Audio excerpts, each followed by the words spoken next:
Good evening. The television and radio stations of the United States and their affiliated stations are proud to provide facilities for a discussion of issues in the current political campaign by the two major candidates for the presidency. The candidates need no introduction. The Republican candidate, Vice President Richard M. Nixon, and the Democratic candidate, Senator John F. Kennedy. According to rules set by the candidates themselves, each man shall make an opening statement of approximately 8 minutes duration and a closing statement of approximately 3 minutes duration. In between, the candidates will answer or comment upon answers to questions put by a panel of correspondents. In this, the first discussion in a series of 4 joint appearances, the subject matter has been agreed will be restricted to internal or domestic American matters. And now for the first opening statement by Senator John F. Kennedy. Mr. Smith, Mr. Nixon, in the election of 1860, Abraham Lincoln said the question was whether this nation could exist, half slave or half free. In the election of 1960, and with the world around us, the question is whether the world will exist, half slave or half free, whether it will move in the direction of freedom, in the direction of the road that we are taking, or whether it will move in the direction of slavery. I think it will depend in great measure upon what we do here in the United States, on the kind of society that we build, on the kind of strength that we maintain. We discussed tonight domestic issues, but I would not want that to be any implication to be given that this does not involve directly our struggle with Mr. Khrushchev for survival. Mr. Khrushchev is in New York, and he maintains the communist offensive throughout the world because of the productive power of the Soviet Union itself. The Chinese communists have always had a large population, but they are important and dangerous now because they are mounting a major effort within their own country. The kind of country we have here, the kind of society we have, the kind of strength we build in the United States will be the defense of freedom. If we do well here, if we meet our obligations, if we're moving ahead, then I think freedom will be secure around the world. If we fail, then freedom fails. Therefore, I think the question before the American people is, are we doing as much as we can do? Are we as strong as we should be? Are we as strong as we must be if we're going to maintain our independence? And if we're going to maintain and hold out the hand of friendship to those who look to us for assistance, to those who look to us for survival? I should make it very clear that I do not think we're doing enough, that I am not satisfied as an American with the progress that we're making. This is a great country, but I think it could be a greater country. And this is a powerful country, but I think it could be a more powerful country. I'm not satisfied to have 50% of our steel mill capacity unused. I'm not satisfied when the United States had last year the lowest rate of economic growth of any major industrialized society in the world, because economic growth means strength and vitality. It means we're able to sustain our defenses. It means we're able to meet our commitments abroad. I'm not satisfied when we have over $9 billion worth of food, some of it rotting, even though there is a hungry world, and even though 4 million Americans wait every month for a food package from the government, which averages 5 cents a day per individual. I saw cases in West Virginia, here in the United States, where children took home part of their school lunch in order to feed their families, because I don't think we're meeting our obligations towards these Americans. I'm not satisfied when the Soviet Union is turning out twice as many scientists and engineers as we are. I'm not satisfied when many of our teachers are inadequately paid, or when our children go to school part-time shifts. I think we should have an educational system second to none. I'm not satisfied when I see men like Jimmy Hoffa in charge of the largest union in the United States, still free. I'm not satisfied when we are failing to develop the natural resources of the United States to the fullest. Here in the United States, which developed the Tennessee Valley and which built the Grand Coulee and the other dams in the northwest United States, at the present rate of hydropower production, and that is the hallmark of an industrialized society, the Soviet Union by 1975 will be producing more power than we are. These are all the things, I think, in this country that can make our society strong or can mean that it stands still. I'm not satisfied until every American enjoys his full constitutional rights. If a Negro baby is born, and this is true also of Puerto Ricans and Mexicans in some of our cities, he has about 1/2 as much chance to get through high school as a white baby. He has 1/3 as much chance to get through college as a white student. He has about 1/3 as much chance to be a professional man, about 1/2 as much chance to own a house. He has about 4 times as much chance that he'll be out of work in his life as the white baby. I think we can do better. I don't want the talents of any American to go to waste. I know that there are those who say that we want to turn everything over to the government. I don't at all. I want the individuals to meet their responsibilities. And I want the states to meet their responsibilities. But I think there is also a national responsibility. The argument has been used against every piece of social legislation in the last 25 years. The people of the United States individually could not have developed the Tennessee Valley. Collectively, they could have. A cotton farmer in Georgia, or a peanut farmer, or a dairy farmer in Wisconsin or Minnesota, he cannot protect himself against the forces of supply and demand in the marketplace, but working together in effective governmental programs, he can do so. 17 million Americans who live over 65 on an average Social Security check of about $78 a month. They're not able to sustain themselves individually, but they can sustain themselves through the Social Security system. I don't believe in big government, but I believe in effective governmental action. And I think that's the only way that the United States is going to maintain its freedom. It's the only way that we're going to move ahead. I think we can do a better job. I think we're going to have to do a better job if we are going to meet the responsibilities which time and events have placed upon us. We cannot turn the job over to anyone else. If the United States fails, then the whole cause of freedom fails. And I think it depends in great measure on what we do here in this country. The reason Franklin Roosevelt was a good neighbor in Latin America was because he was a good neighbor in the United States. Because they felt that the American society was moving again. I want us to recapture that image. I want people in Latin America and Africa and Asia to start to look to America, to see how we're doing things, to wonder what the President of the United States is doing, and not to look at Khrushchev or look at the Chinese communists. That is the obligation upon our generation. In 1933, Franklin Roosevelt said in his inaugural that this generation of Americans has a rendezvous with destiny. I think our generation of Americans has the same rendezvous. The question now is, can freedom be maintained under the most severe attack it has ever known? I think it can be. And I think in the final analysis, it depends upon what we do here. I think it's time America started moving again. And now the opening statement by Vice President Richard M. Nixon. Mr. Smith, Senator Kennedy, the things that Senator Kennedy has said, many of us can agree with. There is no question but that we cannot discuss our internal affairs in the United States without recognizing that they have a tremendous bearing on our international position. There is no question but that this nation cannot stand still because we are in a deadly competition, a competition not only with the men in the Kremlin, but the men in Peking. We're ahead in this competition, as Senator Kennedy, I think, has implied.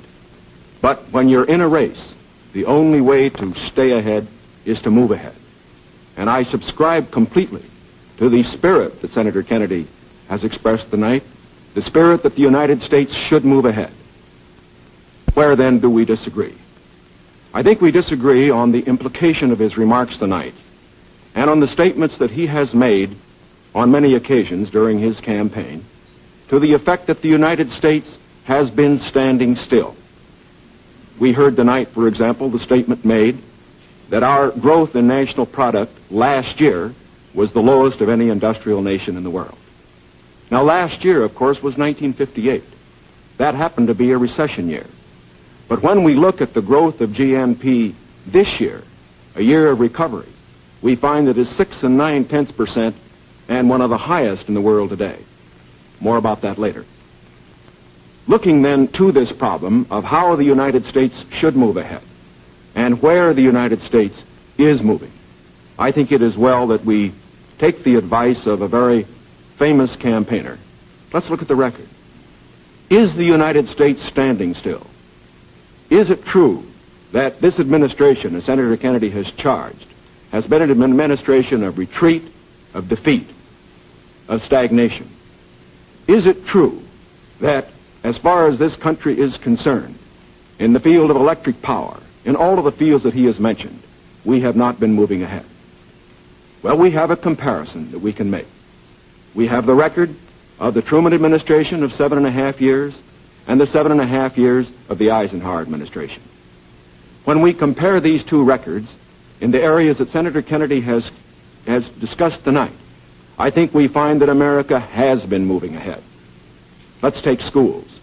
We have built more schools in these last 7.5 years than we built in the previous 7.5, for that matter, in the previous 20 years. Let's take hydroelectric power. We have developed more hydroelectric power in these 7.5 years than was developed in any previous administration in history. Let us take hospitals. We find that more have been built in this administration than in the previous administration. The same is true of highways. Let's put it in terms that all of us can understand.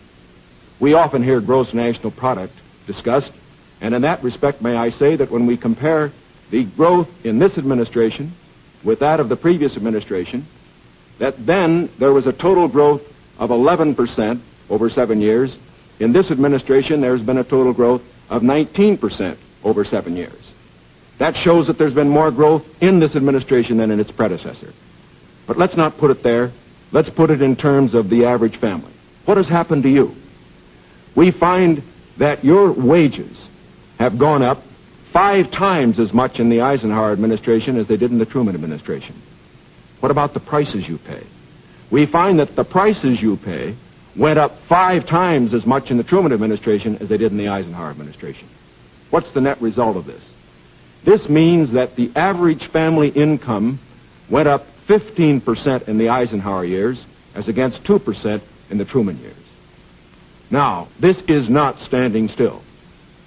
But, good as this record is, may I emphasize, it isn't enough. A record is never something to stand on. It's something to build on. And in building on this record, I believe that we have the secret for progress. We know the way to progress. And I think, first of all, our own record proves that we know the way. Senator Kennedy has suggested that he believes he knows the way. I respect the sincerity with which he makes that suggestion.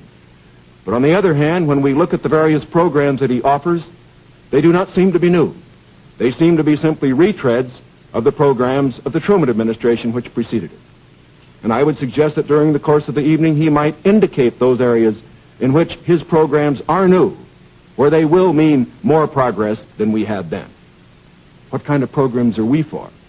We are for programs that will expand educational opportunities, that will give to all Americans their equal chance for education, for all of the things which are necessary and dear to the hearts of our people. We are for programs, in addition, which will see that our medical care for the aged is much better handled than it is at the present time. Here again, may I indicate that Senator Kennedy and I are not in disagreement as to the aim. We both want to help the old people. We want to see that they do have adequate medical care. The question is the means. I think that the means that I advocate will reach that goal better than the means that he advocates. I could give better examples, but for whatever it is, whether it's in the field of housing or health or medical care or schools or the development of electric power, we have programs which we believe will move America, move her forward and build on the wonderful record that we have made over these past 7.5 years. Now, when we look at these programs, might I suggest that in evaluating them, we often have a tendency to say that the test of a program is how much you're spending. I will concede that in all the areas to which I have referred, Senator Kennedy would have the federal government spend more than I would have it spend. I costed out the cost of the Democratic platform. It runs a minimum of $13.2 billion a year more than we are presently spending to a maximum of $18 billion a year more than we're presently spending. Now, the Republican platform will cost more, too. It will cost a minimum of $4 billion a year more, a maximum of $4.9 billion a year more than we're presently spending. Now, does this mean that his program is better than ours? Not at all. Because it isn't a question of how much the federal government spends. It isn't a question of which government does the most. It's a question of which administration does the right things. And in our case, I do believe that our programs will stimulate the creative energies of 180 million free Americans. I believe the programs that Senator Kennedy advocates will have a tendency to stifle those creative energies. I believe, in other words, that his programs would lead to the stagnation of the motive power that we need in this country to get progress. The final point that I would like to make is this. Senator Kennedy has suggested in his speeches that we lack compassion for the poor, for the old, and for others that are unfortunate. Let us understand throughout this campaign that his motives and mine are sincere. I know what it means to be poor. I know what it means to see people who are unemployed. I know Senator Kennedy feels as deeply about these problems as I do. But our disagreement is not about the goals for America, but only about the means to reach those goals. Thank you, Mr. Nixon. That completes the opening statements, and now the candidates will answer questions or comment upon one another's answers to questions put by correspondents of the networks. The correspondents. I'm Sander Van Oker, NBC News. I'm Charles Warren, Mutual News. I'm Stuart Nobin, CBS News. Bob Fleming, ABC News. The first question to Senator Kennedy from Mr. Fleming. Senator, the Vice President in his campaign has said that you are naive and at times immature. He has raised the question of leadership. On this issue, why do you think people should vote for you rather than the Vice President? Well, the Vice President and I came to the Congress together, 1946. We both served in the Labor Committee. I've been there now for 14 years, the same period of time that he has. So that our experience in government is comparable. Secondly, I think the question is, what are the programs that we advocate? What is the party record that we lead? I come out of the Democratic Party, which in this century has produced Woodrow Wilson and Franklin Roosevelt and Harry Truman, and which supported and sustained these programs which I've discussed tonight. Mr. Nixon comes out of the Republican Party. He was nominated by it. And it is a fact that through most of these last 25 years, the Republican leadership has opposed federal aid for education, medical care for the aged, development of the Tennessee Valley, development of our natural resources.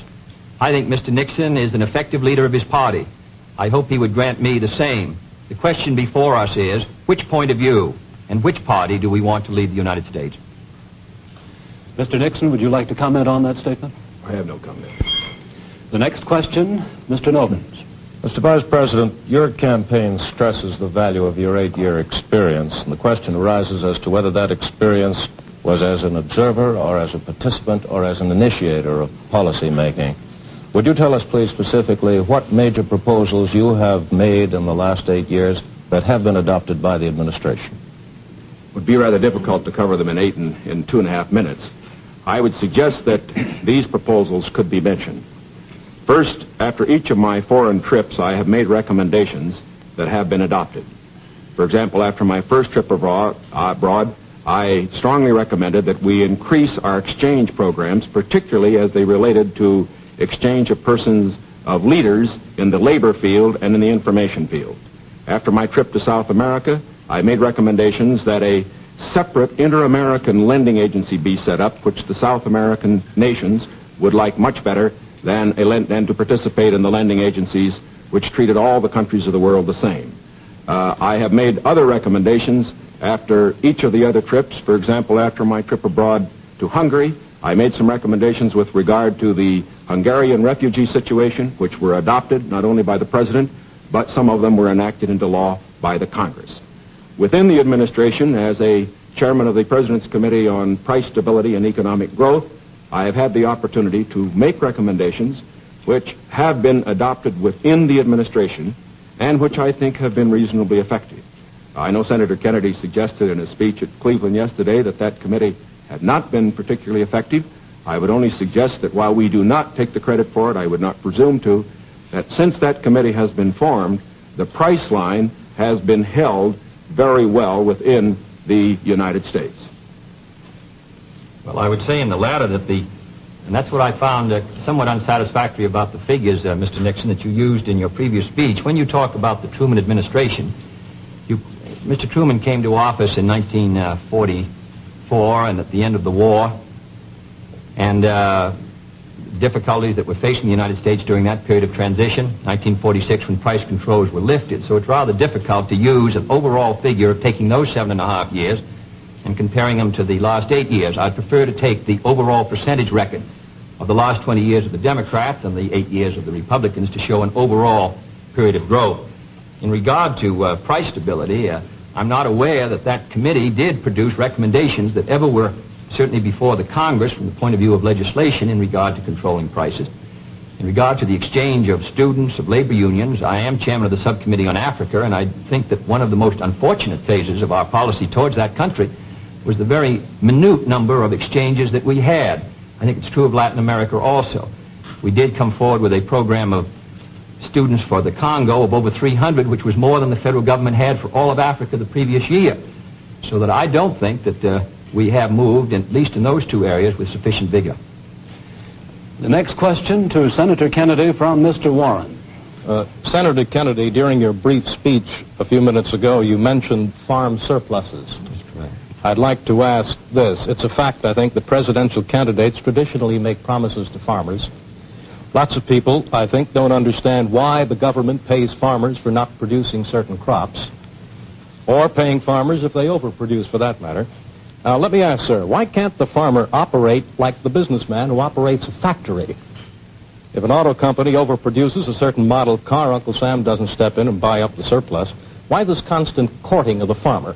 Well, because I think that if the federal government moved out of the program and withdrew its support, then I think you would have complete economic chaos. The farmer plants in the spring and harvests in the fall. There are hundreds of thousands of them. They're not able to control their market very well. They bring their crops in or their livestock in, many of them about the same time. They have only a few purchasers that buy their milk or their hogs, few large companies in many cases, and therefore the farmer is not in a position to bargain very effectively in the marketplace. I think the experience of the 20s has shown what a free market could do to agriculture. And if the agricultural economy collapses, then the economy of the rest of the United States sooner or later will collapse. The farmers are the number one market for the automobile industry of the United States. The automobile industry is the number one market for steel. So if the farmer's economy continues to decline as sharply as it has in recent years, then I think you would have a recession in the rest of the country.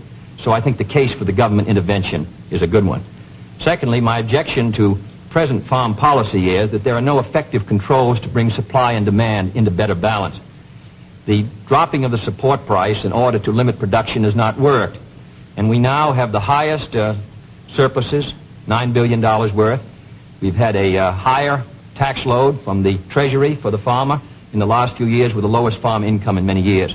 I think that this farm policy has failed. And my judgment, the only policy that will work will be for effective supply and demand to be in balance. And that can only be done through governmental action. I therefore suggest that in those basic commodities which are supported, that the federal government, after endorsement by the farmers in that commodity, attempt to bring supply and demand into balance. Attempt effective production controls so that we won't have that 5 or 6% surplus which breaks the price 15 or 20%. I think Mr. Benson's program has failed. And I must say, after reading the Vice President's speech before the farmers as he read mine, I don't believe that it's very much different from Mr. Benson. I don't think it provides effective governmental controls. I think the support prices are tied to the average market price of the last 3 years, which was Mr. Benson's theory. I therefore do not believe that this is a sharp enough breach with the past to give us any hope of success for the future. Mr. Nixon, comment? I, of course, disagree with Senator Kennedy insofar as his suggestion as to what should be done on the farm program.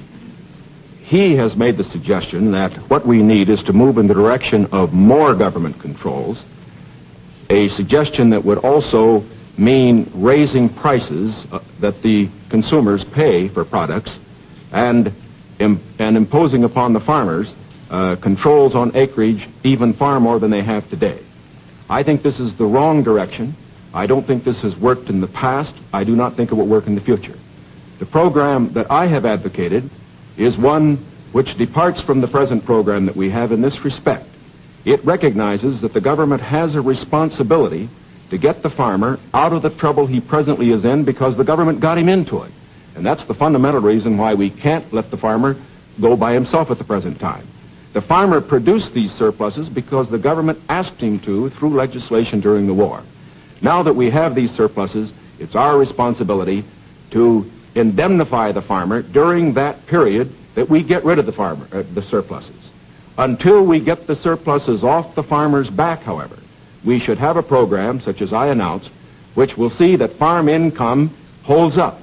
But I would propose holding that income up, not through a type of program that Senator Kennedy has suggested that would raise prices, but one that would indemnify the farmer, pay the farmer in kind from the products which are in surplus. The next question to Vice President Nixon from Mr. Van Oker. Mr. Vice President, since the question of executive leadership is a very important campaign issue, I'd like to follow Mr. Noven's question. Now, Republican campaign slogans, you'll see them on signs around the country as we did last week, say, it's experience that counts. That's over a picture of yourself, sir. Implying that you've had more governmental executive decision-making experience than your opponent. Now, in his news conference on August 24th, President Eisenhower was asked to give one example of a major idea of yours that he adopted. His reply was, and I'm quoting, "If you give me a week, I might think of one. I don't remember." Now, that was a month ago, sir, and the President hasn't brought it up since. And I'm wondering, sir, if you can clarify which version is correct, the one put out by Republican campaign leaders or the one put out by President Eisenhower? Well, I would suggest, Mr. Van Oker, that if you know the President, that was probably a facetious remark. I would also suggest that insofar as his statement is concerned, that I think it would be improper for the President of the United States to disclose the instances in which members of his official family had made recommendations, as I have made them through the years, to him which he has accepted or rejected. The President has always maintained, and very properly so, that he is entitled to get what advice he wants from his cabinet and from his other advisors without disclosing that to anybody, including, as a matter of fact, the Congress. Now, I can only say this. Through the years, I have sat in the National Security Council. I have been in the cabinet. I have met with the legislative leaders.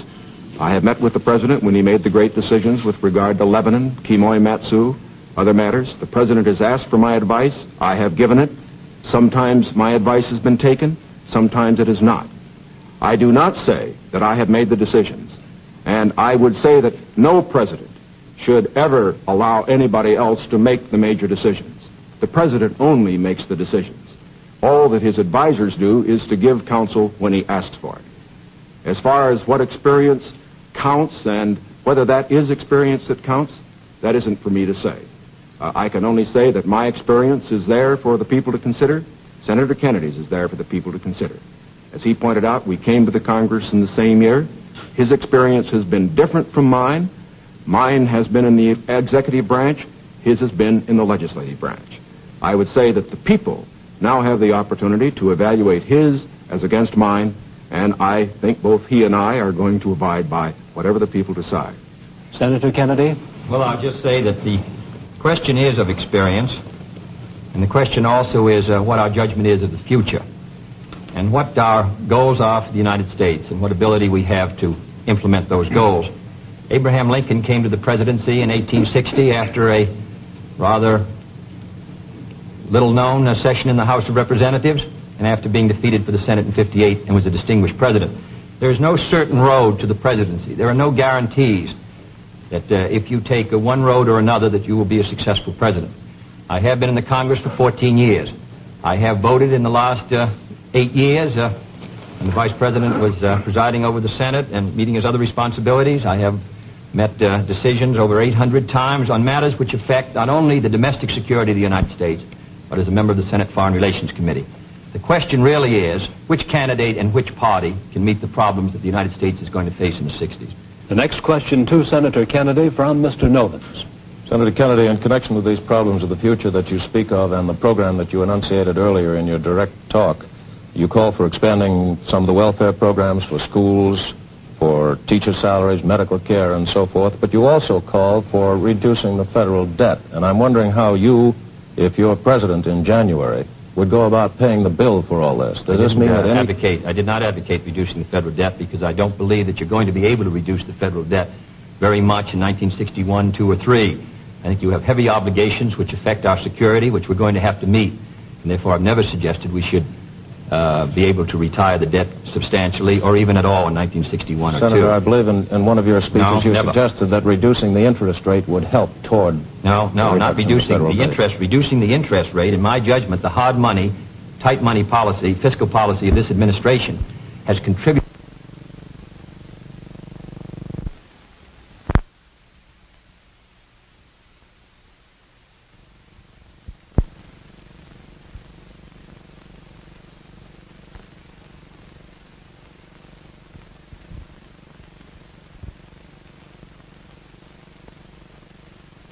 suggested that reducing the interest rate would help toward... No, not reducing the interest. Reducing the interest rate, in my judgment, the hard money, tight money policy, fiscal policy of this administration has contributed to the slowdown in our economy, which helped bring the recession of 54, which made the recession of 58 rather intense, and which has slowed somewhat our economic activity in 1960. What I have talked about, however, the kind of programs that I talk about, in my judgment, are fiscally sound. Medical care for the aged, I would put under Social Security. The Vice President and I disagree on this. The program, the Javits-Nixon or the Nixon-Javits program, would have cost, if fully used, $600 million by the government per year and $600 million by the state. The program which I advocated, which failed by 5 votes in the United States Senate, would have put medical care for the aged in Social Security and would have been paid for through the Social Security system and the Social Security tax. Secondly, I support federal aid to education and federal aid for teachers' salaries. I think that's a good investment. I think we're going to have to do it. And I think to heap the burden further on the property tax, which is already strained in many of our communities, will ensure, in my opinion, that many of our children will not be adequately educated and many of our teachers not adequately compensated. There is no greater return to an economy or to a society than an educational system second to none.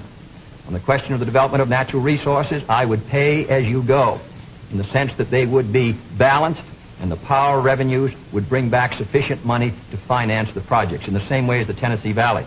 I believe in the balanced budget, and the only conditions under which I would unbalance the budget would be if there was a grave national emergency or a serious recession.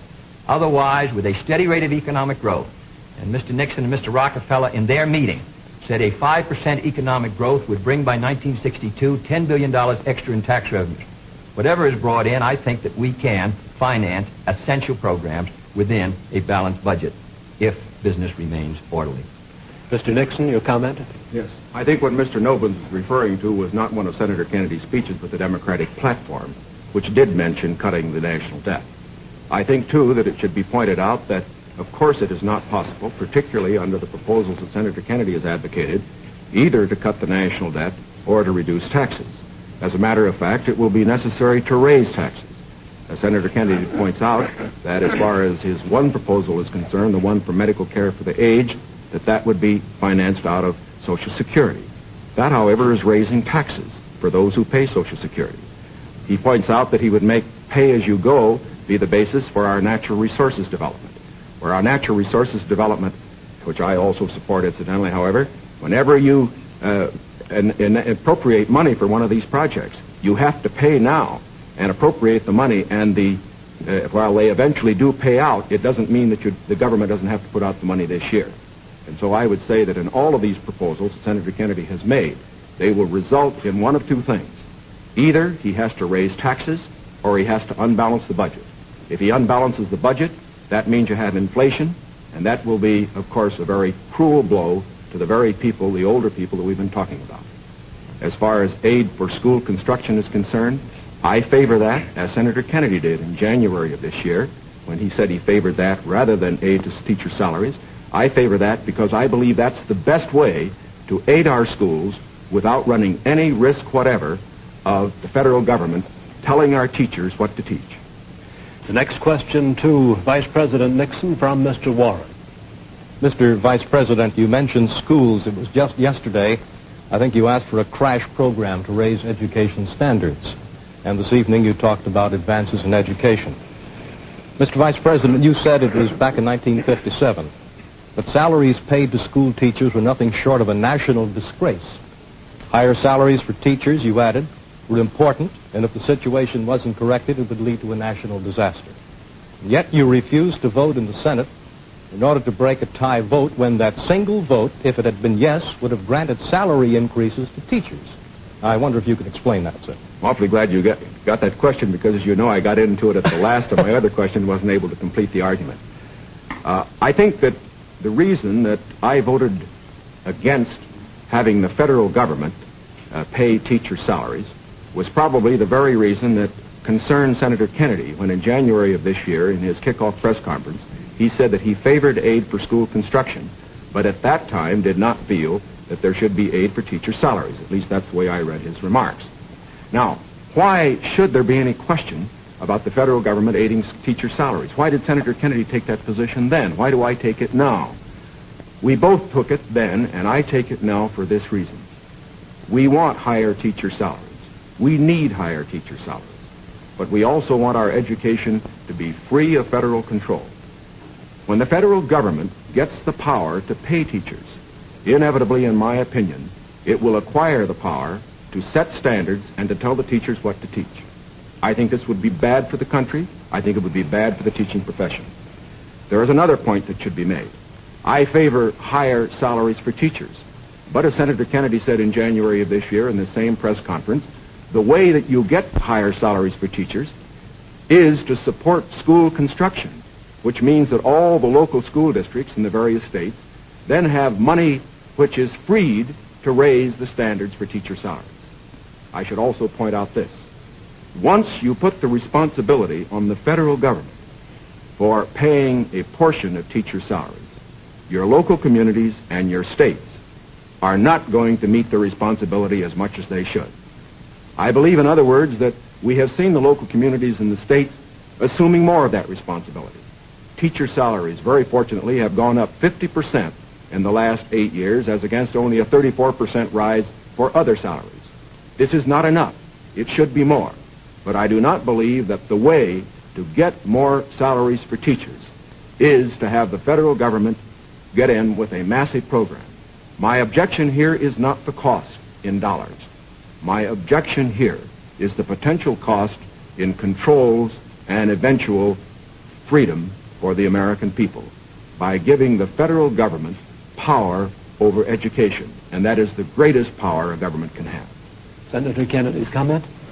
When the Vice President quotes me in January 60, I do not believe the federal government should pay directly teachers' salaries, but that was not the issue before the Senate in February.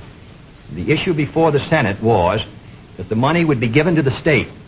The state then could determine whether the money would be spent for school construction or teacher salaries. On that question, the Vice President and I disagreed. I voted in favor of that proposal and supported it strongly because I think that that provided assistance to our teachers for their salaries without any chance of federal control.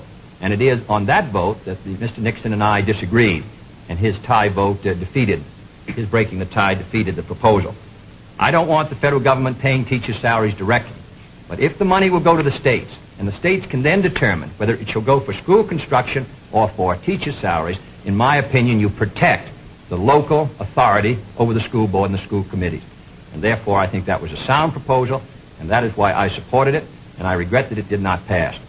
Secondly, there have been statements made that the Democratic platform would cost a good deal of money, and that I'm in favor of unbalancing the budget. That is wholly wrong, wholly in error, and it is a fact that in the last 8 years, the Democratic Congress has reduced the request for the appropriation by over $10 billion. That is not my view, and I think it ought to be stated very clearly on the record. My view is that you can do these programs, and they should be carefully drawn within a balanced budget if our economy is moving ahead. The next question to Senator Kennedy from Mr. Van Oker. Senator, you've been promising the voters that if you are elected president, you'll try and push through Congress bills on medical aid to the aged, a comprehensive minimum hourly wage bill, federal aid to education. Now, in the August post-convention session of the Congress, when you at least held up the possibility you could one day be president, and when you had overwhelming majorities, especially in the Senate, you could not get action on these bills. Now, how do you feel that you'll be able to get them in January Well, let's if you take weren't the able bill. to get them in August? If I may take the bills, we did pass in the Senate a bill to provide a $1.25 minimum wage. It failed because the House did not pass it, and the House failed by 11 votes. And I might say that 2/3 of the Republicans in the House voted against a $1.25 minimum wage, and a majority of the Democrats sustained it. Nearly 2/3 of them voted for the $1.25. We were threatened by a veto if we passed $1.25, and it's extremely difficult, with the great power that the President does, to pass any bill when the President is opposed. All the President needs to sustain his veto of any bill is 1/3 plus 1 in either the House or the Senate. Secondly, we passed a federal aid to education bill in the Senate. It failed to come to the floor of the House of Representatives. It was killed in the Rules Committee. And it is a fact in the August session that the 4 members of the Rules Committee who were Republicans, joining with 2 Democrats, voted against sending the aid to education bill to the floor of the House. 4 Democrats voted for it. Every Republican on the Rules Committee voted against sending that bill to be considered by the members of the House of Representatives. Thirdly, on medical care for the aged. This is the same fight that's been going on for 25 years in Social Security. We wanted to tie it to Social Security. We offered an amendment to do so. 44 Democrats voted for it. 1 Republican voted for it. And we were informed at the time it came to a vote that if it was adopted, the President of the United States would veto it. In my judgment, a vigorous Democratic president, supported by a Democratic majority in the House and Senate, can win the support for these programs. But if you send a Republican president and a Democratic majority, and the threat of a veto hangs over the Congress, in my judgment, you will continue what happened in the August session, which is a clash of parties and inaction. Mr. Nixon, comment? Well, obviously, my views are a little different. First of all, I don't see how it's possible for a 1/3 of a body, such as the Republicans have in the House and the Senate, to stop 2/3 if the 2/3 are adequately led. I would say, too, that when Senator Kennedy refers to the action of the House Rules Committee, there are 8 Democrats on that committee and 4 Republicans.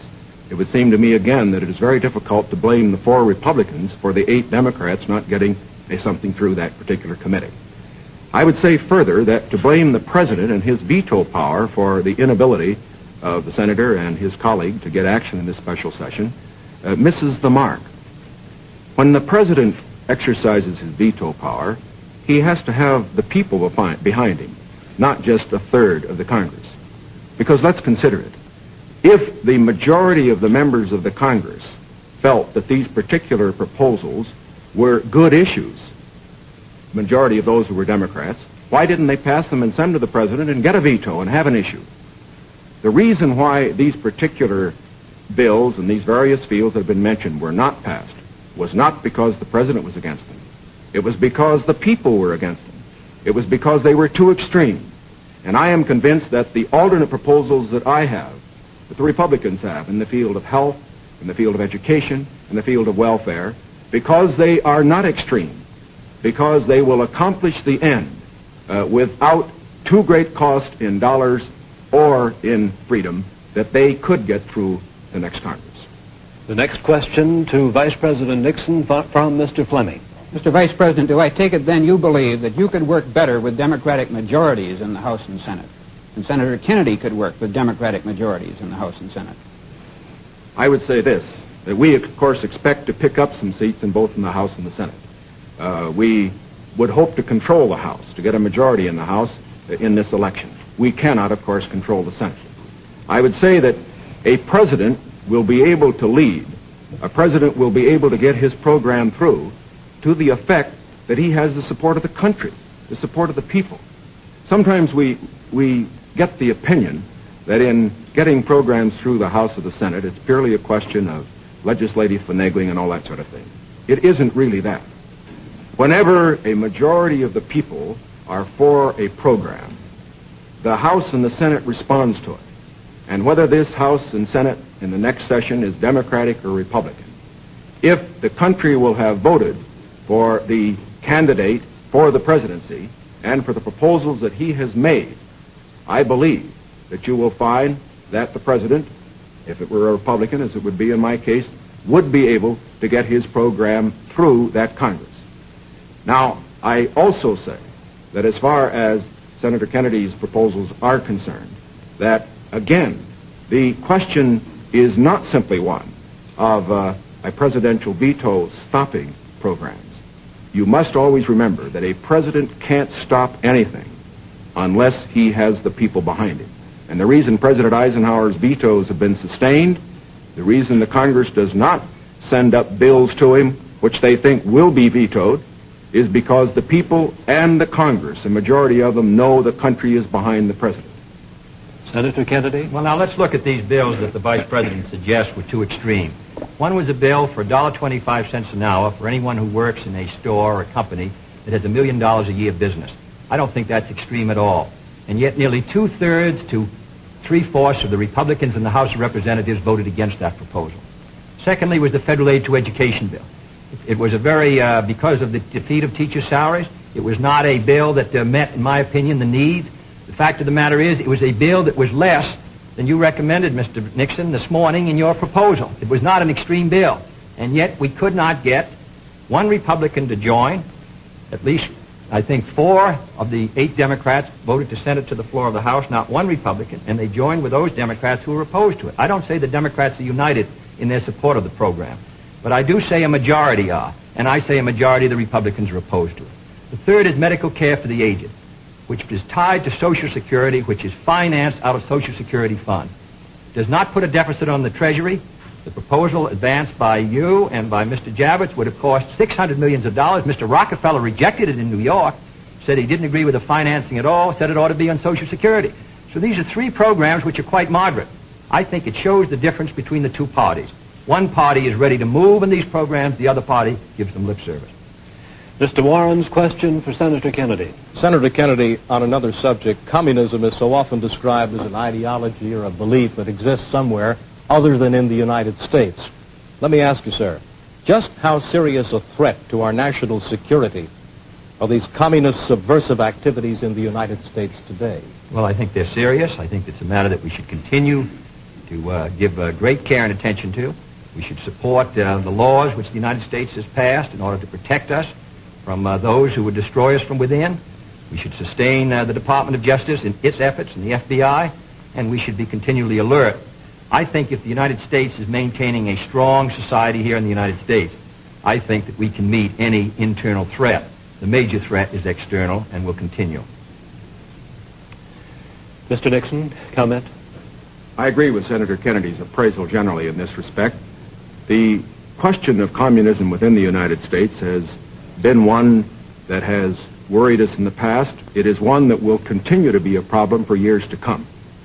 We have to remember that the Cold War that Mr. Khrushchev is waging and his colleagues are waging is waged all over the world, and it's waged right here in the United States. That's why we have to continue to be alert. It is also essential in being alert that we be fair. Fair because by being fair, we uphold the very freedoms that the communists would destroy. We uphold the standards of conduct which they would never follow. And in this connection, I think that we must look to the future, having in mind the fact that we fight communism at home, not only by our laws to deal with communists, the few who do become communists and the few who do become fellow travelers, but we also fight communism at home by moving against those various injustices which exist in our society, which the communists feed upon. And in that connection, I again would say that while Senator Kennedy says we are for the status quo, I do believe that he would agree that I am just as sincere in believing that my proposals for federal aid to education, my proposals for health care, are just as sincerely held as his. The question, again, is not one of goals. We're for those goals. It's one of means.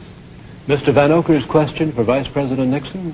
Mr. Vice President, in one of your earlier statements, you said, we've moved ahead, we've built more schools, we've built more hospitals. Now, sir, isn't it true that the building of more schools is a local matter for financing? Were you claiming that the Eisenhower administration was responsible for the building of these schools, or is it the local school districts that provide for them? Not at all. As a matter of fact, your question brings out a point that I'm very glad to make. Too often, in appraising whether we are moving ahead or not, we think only of what the federal government is doing. Now, that isn't the test of whether America moves. The test of whether America moves is whether the federal government, plus the state government, plus the local government, plus the biggest segment of all, individual enterprise, moves. We have, for example, a gross national product of approximately $500 billion. Roughly $100 billion to $125 billion of that is the result of government activity. $400 billion approximately is a result of what individuals do.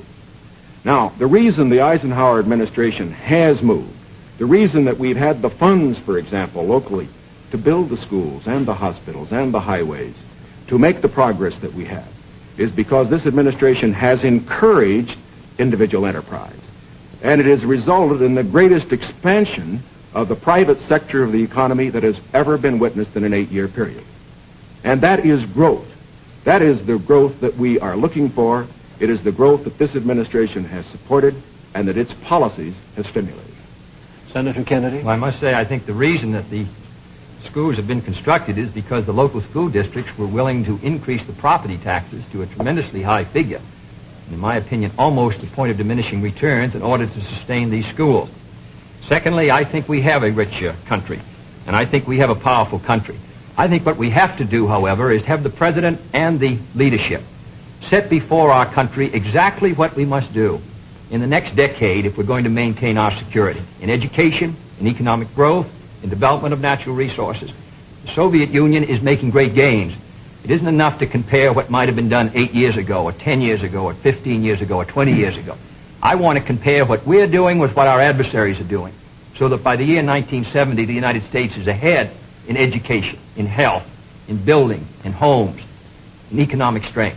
I think that's the big assignment, the big task, the big function of the federal government. Can I have the summation time, please?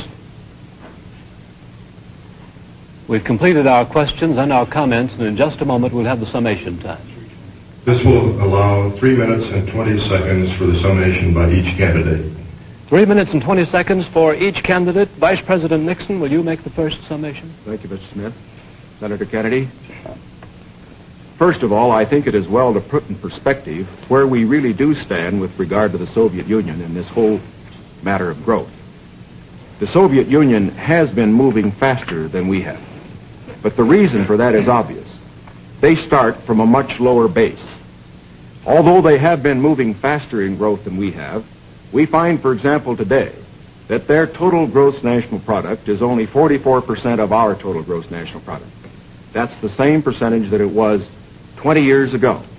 And as far as the absolute gap is concerned, we find that the United States is even further ahead than it was 20 years ago. Is this any reason for complacency? Not at all. Because these are determined men. They are fanatical men.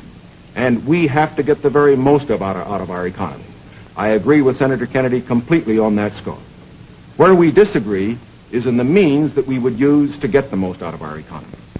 I respectfully submit that Senator Kennedy too often would rely too much on the federal government, on what it would do to solve our problems, to stimulate growth. I believe that when we examine the Democratic platform, when we examine the proposals that he has discussed tonight, when we compare them with the proposals that I have made, that these proposals that he makes would not result in greater growth for this country than would be the case if we followed the programs that I have advocated. There are many of the points that he has made that I would like to comment upon. The one in the field of health is worth mentioning. Our health program, the one that Senator Javits and other Republican senators as well as I supported, is one that provides for all people over 65 who want health insurance the opportunity to have it if they want it. It provides a choice of having either government insurance or private insurance. But it compels nobody to have insurance who does not want it. His program under Social Security would require everybody who had Social Security to take government health insurance whether he wanted it or not. And it would not cover several million people who are not covered by Social Security at all. Here is one place where I think that our program does a better job than his. The other point that I would make is this.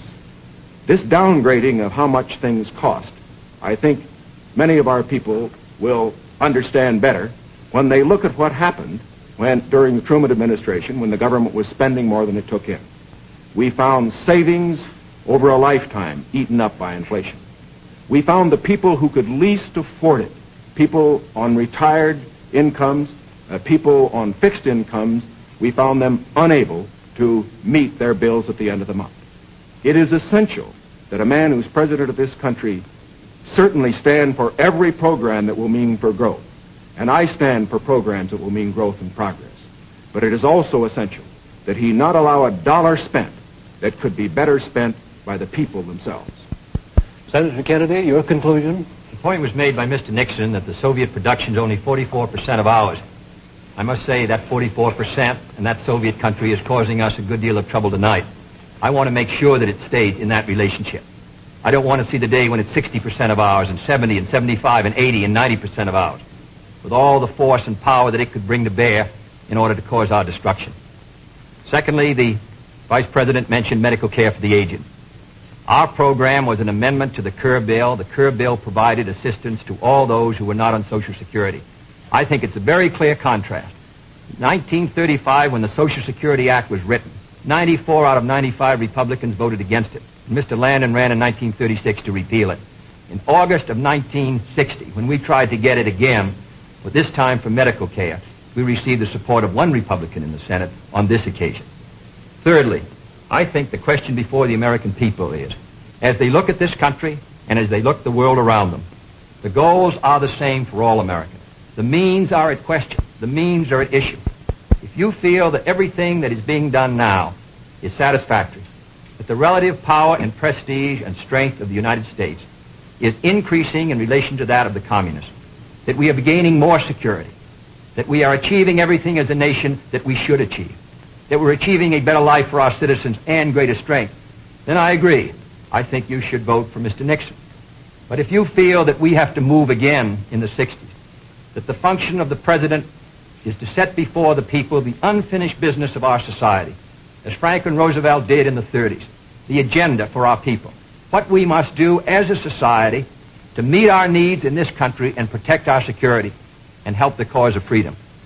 As I said at the beginning, the question before us all, that faces all Republicans and all Democrats, is, can freedom in the next generation conquer, or are the communists going to be successful? That's the great issue. And if we meet our responsibilities, I think freedom will conquer. If we fail to move ahead, if we fail to develop sufficient military and economic and social strength here in this country, then I think that the tide could begin to run against us. And I don't want historians 10 years from now to say, these were the years when the tide ran out for the United States. I want them to say, these were the years when the tide came in. These were the years when the United States started to move again. That's the question before the American people, and only you can decide what you want this country to be, what you want to do with the future. I think we're ready to move, and it is to that great task, if we're successful, that we will address ourselves.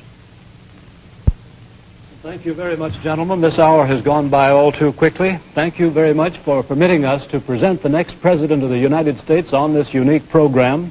I've been asked by the candidates to thank the American networks and the affiliated stations for providing time and facilities for this joint appearance. Other debates in this series will be announced later and will be on different subjects. This is Howard K. Smith. Good night from Chicago.